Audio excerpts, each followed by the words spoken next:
Good day everyone. I'm Prince Sari Emma Adangdang from BSIT-1N. Ngayon ipapakita ko kung paano gumagana ang simple code calculator na ito.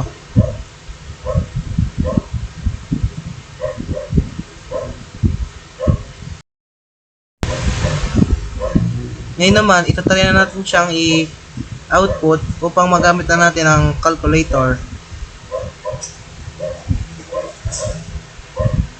Nakalagay dito, please select operation. Meron ditong multiplication, division, subtraction, and addition.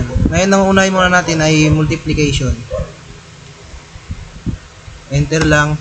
Mas nakalagay dito, input daw ang number.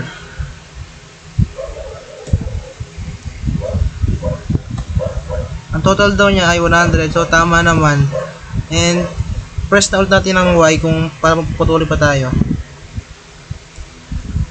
Ngayon naman, ang gagamitin naman natin ay ang division. Enter lang natin ang division na sign. Enter. And then magagawin tayo ng number.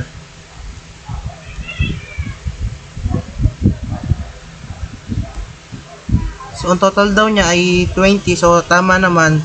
Press lang ulit ang Y upang tayo may papagpatuloy pa sa ibang operation. Ang gagamitin naman natin ngayon ay ang subtraction. Enter lang natin ang subtraction na sign. Input ulit ng number. Yan. Ang total daw niya ay 15, so tama naman. And press ulit natin ang Y. At ang last, ang plus. Enter lang natin ang addition na sign. Lagay ulit ng number.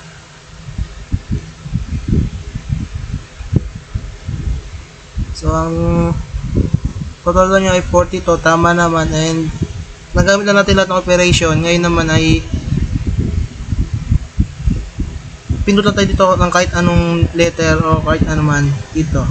Upang hindi natin magpatuloy ang code na ito. So, yan. Thank you.